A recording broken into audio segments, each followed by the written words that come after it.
Isang batang pulubi, 7 taong gulang, ang lumapit sa isang milyonaryong lalaki na umiiyak sa tabi ng kanyang anak na babae sa wheelchair. Sir, kaya kong patakbuhin muli ang iyong anak, sabi ng bata. Tumigil ang oras. Umambad kay Emar Santos ang mata ng bata. Buo ng tapang at hiwaga. Paano posible? At ano ang susunod na mangyayari? Si Emar Santos ay kilalang negosyante sa Maynila. Mayaman, may impluwensya, at halos lahat ng nais niya, nakakamtan niya. Ngunit sa kabila ng kanyang yaman, may isang bagay na hindi niya matanggal sa kanyang puso. Ang pangungulila at sakit ng hindi nakakalakad na anak niyang si Angel. Si Angel ay 7 taong gulang, masayahin at matalino. Ngunit dahil sa isang aksidente noong siya'y 3 taong gulang, siya'y nasa wheelchair. Araw-araw, nakaupo siya sa balkonahe ng kanilang malaking bahay. Pinapanood ang mga batang naglalaro sa kalye, at lihim na naiinggit sa kanila. Si Emar Santos, kahit gaano kaabala sa negosyo, ay laging nariyan, nagbibigay ng pagmamahal, ngunit ramdam din niya ang kakulangan. Isang hapon, habang naglalakad si Emar Santos sa gilid ng parke sa kanilang barangay, napansin niya ang isang maliit na bata na nakaupo sa tabi ng kalsada. May kalat na mga bote sa paligid, at hawak ang maliit na karton na may nakasulat, "Tulong po." Ang bata ay marupok, manipis, ngunit may kakaibang kislat sa kanyang mga mata. Lumapit ang bata sa kanya ng may tapang. "Sir," wika ng batang pulubi, "kaya kong patakbuhin muli ang iyong anak." Napahinto si Emar Santos at tumalikod. Tinitingnan ang batang nakatayo sa kanya ng walang kako. "Patawarin mo, anong sinabi mo?" bungad niya, halos hindi makapaniwala. "Kaya kong patakbuhin muli si Angel, sir. Kailangan ko lang ng pagkakataon." Patuloy ni John, ang batang 7 taong gulang. Ang simpleng pahayag ay nagdulot ng kakaibang lamig sa katawan ni Emar Santos. Tila huminto ang oras.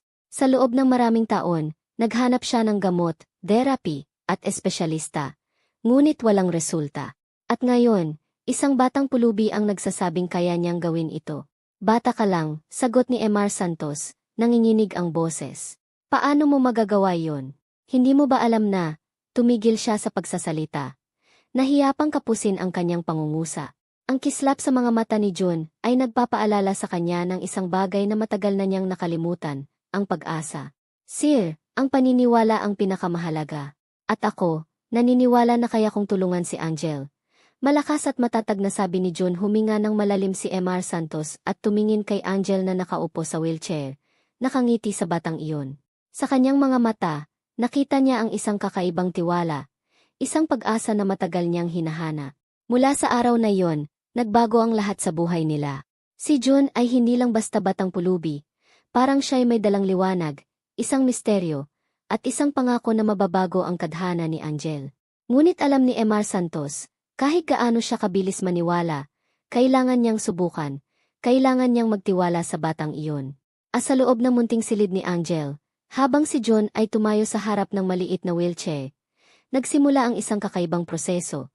Isang proseso na puno ng hiwaga, pag-asa, at mga luha. Ngunit hindi lahat ay magiging madali. Maraming tao ang magdududa, maraming puso ang matatakot, at maraming pag-aalinlangan ang susubok sa kanilang paniniwala. Subalit si John, kahit na maupok ang katawan at simpleng bata lamang, ay may kakaibang determinasyon. Sa bawat titig niya kay Angel, sinasabi niya, "Hindi ka nag-iisa. Akayanin natin ito." At si Angel, sa kanyang maliit na boses, ay ngumiti. Ang unang ngiti na walang takot, walang lungkot, isang ngiti ng pag-asa. Sa unang sandali, si Emar Santos ay nagulat nang makita ang kanyang anak na kumikislap ang mga mata sa tuwa. Tila may nararamdaman sa kanyang mga paa. Isang pakiramdam na matagal niyang pinangarap. Ngunit hindi niya inaasahan na darating mula sa isang batang pulubi. Kinabukasan, maagang bumangon si Emar Santos. Hindi pa rin siya mapanatag mula sa mga salitang binitiwan ni John. "Sir, kaya kong patakbuhin muli ang anak niyo." Pauli-ulit itong umuukit sa isip niya. Bahagya siyang natawa. Ngunit kasabay niyon ay ang piraso ng pag-asa na matagal na niyang pilit kinakalimutan. Paglabas niya ng bahay, nadatnan niyang si John ay naroon na sa labas ng gate. Nakaupo sa sementong gilid ng kalsada. May dalang maliit na bag na halos butas na. "Sir," masigla niyang bati, "pwede po ba akong makapasok ngayon kay Angel?" Natigilan si Emar Santos. "Ang aga mo, bata. Wala ka bang kamilya? Saan ka umuwi?" tanong niya. Umiling si John at sumulyap sa langit. "Wala na po, Sa bangketa po ako madalas natutulog. Pero ayos lang po, kasi ngayon may mahalaga po akong gagawin. May kung anong kumusok sa puso ni Emar Santos. Tinawag niya ang gwardiya, papasukin mo siya. At sa unang pagkakataon, isang batang pulubi ang tumawid sa loob ng malaking tarangkahan ng mansyon ni Emar Santos. Isang lugar na puno ng mamahaling kotse, magagarbong halaman, at katahimikan. Pagpasok nila, sinalubong sila ni Angel. Nakaupo sa wheelchair at may maliit na stuffed toy na paborito niya, isang puting kuneho. Papa, siya po ba yung batang sinasabi mo kahapon? Masiglang tanong ni Angel. Ana, siya si John, tugon ni Emar Santos, sabay ngiti. Hello po, bati ni John, sabay ngiti rin. Ang ganda mo pala. Namula si Angel, natawa ng mahina. Salamat po. Pero sabi ni Papa, tutulungan mo raw akong maglakad. Tumango si John, at sa unang pagkakataon, lumapit siya sa harap ng wheelchair ni Angel. Angel, pero kailangan mo munang maniwala. Kasi kapag naniwala ka, yung katawan mo makikinig sa puso mo. Napatingin si Emar Santos. Bata, anong ibig mong sabihin? Ngumiti si John. Sir, minsan po, di lahat ng paggaling ay galing sa gamot. Minsan galing po yan sa puso. Kapag tinanggap ng katawan na kaya niyang gumaling, doon po nagsisimula ang himala. Hindi maintindihan ni Emar Santos kung anong ibig sabihin ng bata. Ngunit sa mga mata ni John, may kung anong lalim, hindi ordinaryong pananaw ng isang 7 taong gulang. Parang may karanasang lampas sa edad niya. Angel, patuloy ni John, pikitin mo muna ang mata mo. Sumunod si Angel. Ngayon, isipin mong tumatakbo ka. Isipin mong nilalaro mo yung mga kaibigan mo sa parke. Ramdamin mo yung hangin. Huwag kang matakot. Ahimik ang paligid. Si Emar Santos, bagamat may halong pagdududa, ay hindi makapaniwalang nakikinig siya sa isang batang pulubi na tila may kakayahang magpatigil ng oras. Pagkatapos ng ilang sandali, bumukas ang mga mata ni Angel, at may luha itong tumulo. John, mahinang sabi ni Angel, parang may naramdaman akong kakaiba sa paa ko. Nanlaki ang mga mata ni Emar Santos. Anong ibig mong sabihin, Ana? Para po bang may kumikiliti sa paa ko? Sagot ng bata, nanginginig sa emosyon. Mabilis na lumuhod si Emar Santos at hinawakan ang mga paa ni Angel. Angel, kaya mo bang igalaw kahit kaunti? Ahimik si Angel sa loob ng ilang segundo, hanggang sa marahan niyang igalaw ang kaliwang daliri ng paa. Kaunti lang, pero gumalaw ito. Ana, gumalaw. Halos mapasigaw si Emar Santos. Napaluha si Angel, at si Jun naman ay ngumiti lamang. Sabi ko po sa inyo, sir, kailangan lang po nating maniwala. Kinabukasan, mas lalo pang naging interesado si Emar Santos kay Jun. Dinala niya ito sa loob ng bahay, pinakain, pinapaliguan, at binigyan ng bagong dami. Bata, sabi niya habang sabay silang kumakain ng almusal, saan mo natutunan ang mga ganitong bagay? May nagturo ba sa'yo? Umiling si John, wala po. Pero minsan po, kapag nakakatulog ako, may tumuturo sa akin sa panaginip. Isang matandang lalaki po. Sinasabi niya, gamitin mo yung mabuting puso mo para tumulong. Kaya po, tuwing may nakikita akong may sakit, sinusubukan ko lang pong tulungan. Natigilan si Emar Santos. Panaginip, tanong niya. Pero hindi na siya nagtanong pa.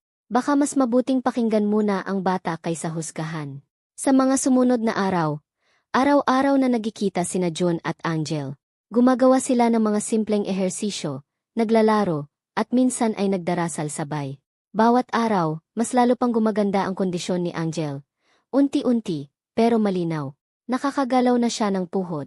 At sa bawat pagngiti ni Angel, nakikita ni Emar Santos ang pagbangon ng kanyang sariling pag-asa.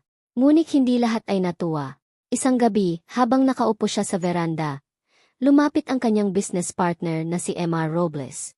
Tony, sabi nito, narinig kong may batang pulubi kang kinapasok sa bahay. Hindi maganda yan. Baka scam lang yan. Hindi mo siya kilala, Robles, sagot ni Emar Santos. May kakaiba sa batang iyon. Parang siya ang sagot sa panalangin ko. Ngunit ngumisi si Robles. O sagot siya sa problema mo. Tony, huwag kang magpadala sa emosyon. Kung gusto mo, ipacheck natin yang bata. Baka ginagamit ka lang. Hindi kumibo si Emar Santos. Ngunit sa loob niya, may halong kakot. Tama ba si Robles? O baka naman si John ay isang himala na hindi lang niya lubos maunawaan. Kinabukasan, napansin nilang si John ay mukhang matamlay. John, ayos ka lang? Tanong ni Angel. Opo, sagot ng bata. pero ramdam ng lahat ang panghihina niya. Siguro po kasi kahapon, sobrang saya ko, nakalimutan kong kumain. Abat hindi pwede yan, sabi ni Emar Santos. Simula ngayon, dito ka natitira. Wala ka nang isipin na bangketa o gutom. Ngumiti si John, salamat po, sir. Pero baka po hindi ako magtagal. Napakunot ang noo ni Emar Santos. Anong ibig mong sabihin? Ngumiti lang si John at tiningnan si Angel, na masigla na ngayong nag-insayo, maglakad sa pulong ng Walker. Kapag po natuto na siyang lumakad ulit, aalis na po ako. Kasi may iba pa po akong kailangang tulungan. Sa sandaling iyon, parang may malamig na hangin na dumampi sa likod ni Emar Santos. Tila ba alam ni John ang higit pa sa ipinapakita niya? Sa bawat araw na lumilipas, mas lumalapit siya sa isang katotohanang magpapayanig sa puso ng milyonaryo. Isang lihim na magpapabago sa kanyang buhay magpakailanman. Mabilis lumipas ang mga araw. Sa bawat umaga, maagang dumarating si John sa silid ni Angel. Dala ang kanyang maliit na bag na puno ng mga pinagtagpitagding papel at mga tinapay na minsan ay ibinibigay ni Emar Santos. Sa bawat araw na magkasama sila, parang may kakaibang liwanag na bumabalot sa bahay. Parang muling nagkaroon ng buhay ang mga halakhakan at musika sa mga dingding na dati puro katahimikan at lungko. John, tingnan mo. Kaya ko nang kumayo ng 3 segundo. Masayang sigaw ni Angel isang umaga habang nakahawak sa Walker. Napangiti si John at mabilis na lumapit. Galing mo, Angel. Sabi ko sa'yo, huwag kang sumuko, di ba? Sa gilid ng kwarto, naluha si Emar Santos habang pinapanood ang kanyang anak. Hindi siya makapaniwala. Sa loob ng 3 taon na pagod, pagdarasal, at paggastos sa mga ospital sa ibang bansa, walang nakapagpagaling kay Angel. Pero ngayon, isang batang pulubi lang ang dahilan kung bakit unti-unti na itong nakakatayo. Isang gabi, habang nagdiriwang silang 3 sa maliit na tagumpay ni Angel, napansin ni Emar Santos ang isang kakaibang marka sa braso ni John. Maliit na parang katsulok na may liwanag kapag tinatamaan ng ilaw. John, ano yan sa braso mo? Tanong niya. Agad tinakpan ni John ang marka. Dati pa po yan. Sabi ng nanay ko, regalo raw po yan ni Lord. Regalo? Tanong ni Emar Santos, nagtataka. Opo. Sabi niya po, kakagtumulong ka ng kaos sa puso. Ilaw raw po to. Pero matagal ko na pong hindi nakikita yang umiilaw, hanggang ngayon lang uli. Nanahimik si Emar Santos. May malamig na kilabos siyang naramdaman. Hindi niya alam kung anong paliwanag, pero alam niyang may kakaibang hiwaga sa batang ito. Kinabukasan, habang nag-insayo si Angel, dumating si Yar Miranda, ang personal na doktor ng pamilya. Tony, sabi niya kay Emar Santos, may balita ka bang gusto kong i-verify? Totoo bang nakakatayo na si Angel? Ngumiti si Emar Santos. Doc, hindi ko rin maipaliwanag, pero tingnan mo na lang. Pagpasok nila sa kwarto, nagulat si Yar Miranda nang makita si Angel na marahang naglalakad gamit ang walker. Oh my God, sabi ng doktora. Hindi ito possible. Ayon sa mga resulta, permanenteng paralisado ang lower nerves niya. Lumapit si John, mahinahon. Doc, minsan po, hindi lang katawan ang kailangang gamutin, puso rin po. Napatingin sa kanya si Yar Miranda. Parang gusto sanang sumagot ng siyensya, pero hindi niya magawa. Nakita niya mismo ang milagro. Mula noon, kumalat sa mga tao sa paligid ang kwento ng batang pulubi na nagpapagaling ng mga may sakit. May mga kapitbahay na kumakatok sa gete. Umaasang matulungan din sila ni John ngunit ayaw ni Emar Santos na pagdiskitahan ang bata. John, ayokong mapagod ka. Bata ka pa, sabi niya. Opo, sir, mahinahon niyang tugon. Pero gusto ko pong tumulong hanggat kaya ko. Kasi po, sabi ni nanay, yung kabutihan daw po, kapag itinago, mawawala. Isang gabi, habang natutulog si Angel, narinig ni Emar Santos si John na nagsasalita mag-isa sa labas ng veranda. Maingat siyang lumapi at pinakinggan ito. Salamat po, nanay, bulong ni John habang nakatingala sa langit. Natupad ko na po yung pangako ko. Napalakad ko na si Angel. Tumigil si Emar Santos, biglang kinabahan. John, anong ibig mong sabihin? Pangako sa nanay mo. Nagulat si John, pero ngumiti. Sir, matagal na pong wala si nanay. Noong namatay siya, humingi ako ng isang hiling sa langit. Sabi ko, gusto kong makapagligtas ng kahit isang bata na pulad ng nawalan ako noon. At mula noon, binigyan po ako ni Lord ng kakayahan. Pero bakit beses pong ginagamit ko to? Humihina po ako. Nanlaki ang mga mata ni Emar Santos. Anong ibig mong sabihin, humihina ka? Ngumiti si John, at sa liwanag ng buwan, Nakita ni Emar Santos ang pamumutla ng kanyang balat, at ang liwanag sa marka sa kanyang braso ay bahagyang nagdilim. Kada gumagaling po ang isang tao, may kapali. Pero ayos lang po sa akin, sir. Kasi kapag nakikita kong gumagaling sila, parang gumagaan ang mundo ko. Hindi napigilan ni Emar Santos ang luhang pumatak sa kanyang pisngi. Nilapitan niya si John at niyakap ito ng mahigpi. John, hindi mo kailangang isakripisyo ang sarili mo. Bata ka pa. Ngumiti lang ang bata. Sir, minsan po, yung mga bata, inuturuan lang ng mundo kung paano magmahal ng totoo. Kinabukasan, isang nakakaantig na taggo ang nasaksihan ni Emar Santos. Si Angel, walang tulong, unti-unting tumayo at nakalakad ng 3 hakbang. Tumili si Angel sa tuwa, Papa, nakalakad ako. Napaluhod si Emar Santos sa saya. Niyakap ang anak ng mahigpi. Anak, hindi ko alam kung anong milagro to, pero salamat sa Diyos. Ngunit sa likuran nila, si John ay nakaupo sa sahig, hawak ang dibdib at nanghihina. John, sigaw ni Angel, lumapi agad. John, ayos ka lang. Opo, sagot ni John, pilit nang ngumingiti. Masaya lang po ako, kasi natupad ko na po yung pangako ko. Napaluha si Angel at si Emar Santos. Hinawakan ni Angel ang kamay ni John, huwag kang mawawala ha. Ngumiti si John, hindi po ako mawawala. Basta po, tuwing tatakbo ka, isipin mo na andyan ako. Sa sumunod na araw, hindi na nila nakita si John sa bahay. Hinanap nila sa kalsada, sa parke, sa mga lumang eskinita, ngunit wala. Parang hangin lang siyang naglaho. Isang linggo ang lumipas, isang matandang pulubi ang dumating sa gate at iniabot ang isang lumang papel kay Emar Santos. Sabi po ni John, kapag gumaling na si Angel, ibigay ko po ito sa inyo. Binuksan ni Emar Santos ang papel, at doon niya nabasa ang sulat kamay ni John. Sir, salamat po sa lahat. Hindi po ako ordinaryong bata. Isa lang po akong kaluluwang nagbalik para tuparin ang pangako ko kay nanay. Ang magpagaling ng isa pang bata bago ako bumalik sa kanya. Salamat po sa pagpayag ninyong maging parte ako ng pamilya. Ngayon po masaya na ako. Sabihin niyo kay Angel, tumakbo siya para sa akin.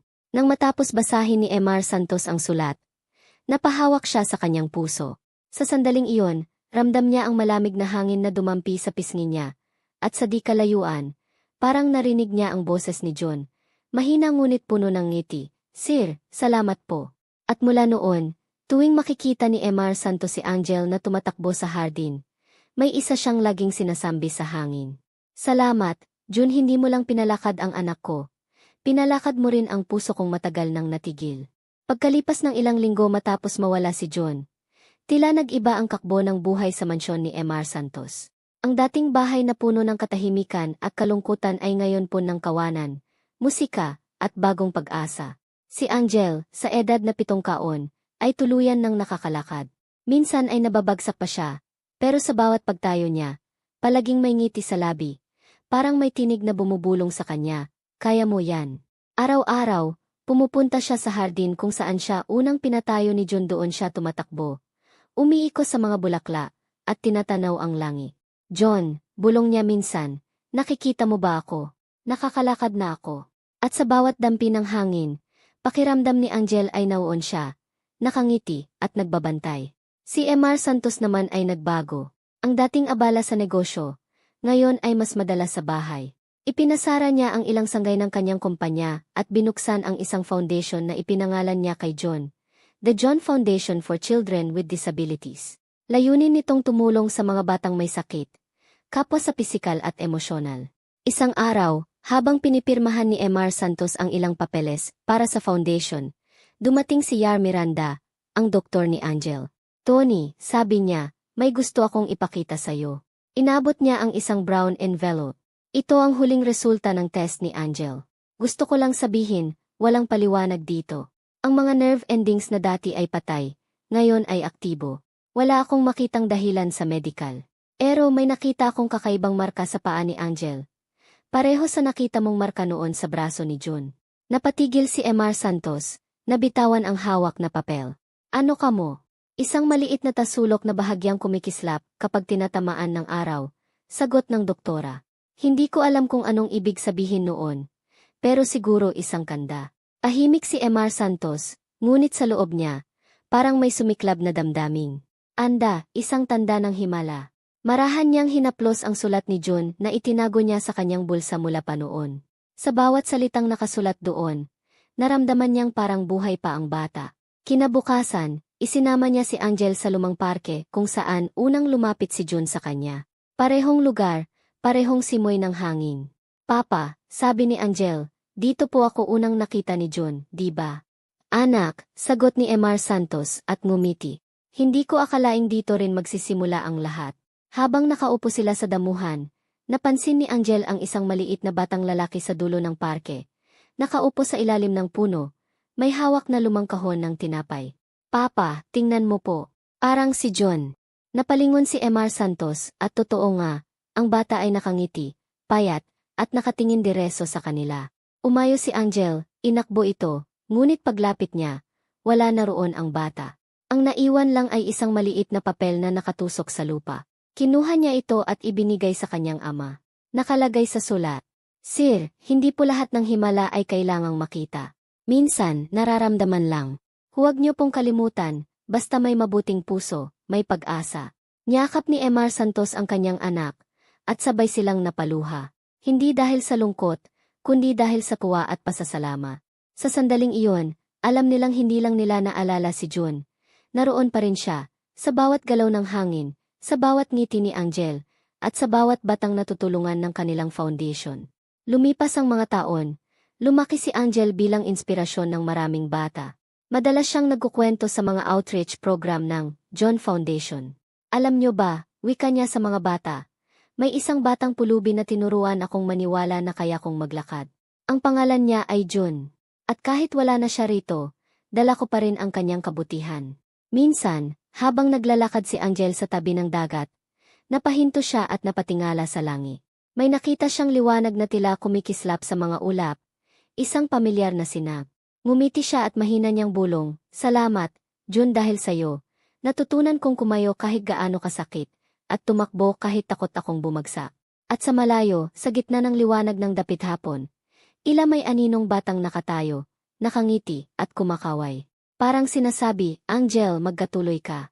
Kasi sa bawat mabuting gawa mo, doon ako nabubuhay. Bumalik si Angel sa kanyang ama. Niyakap ito ng mahigpi. Papa, naramdaman ko po si John, sabi niya. Ngumiti si Emar Santos, pinahid ang luha. Anak, siguro nga, hindi lang siya basta bata. Isa siyang himalang ipinadala, para turuan tayong magmahal. At mula noon, sa tuwing may batang natutulungan ng kanilang foundation, sa bawat ngiti ng mga batang muliin nakakalakad o nakakangiti, palaging naroroon sa larawan ng kanilang opisina ang isang maliit na frame. Larawan ng batang pulubi na may ngiti sa labi, at sa ilalim nito ang nakasula. Sir, I can make your daughter walk again.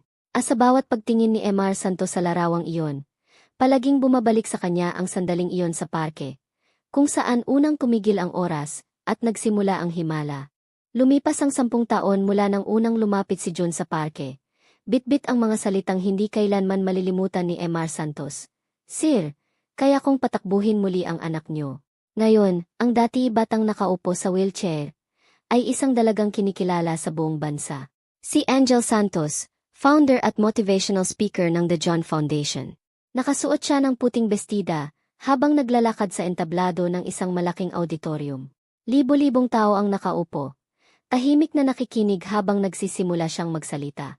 Sa harapan, nakaupo si Emar Santos, maputi na ang buho.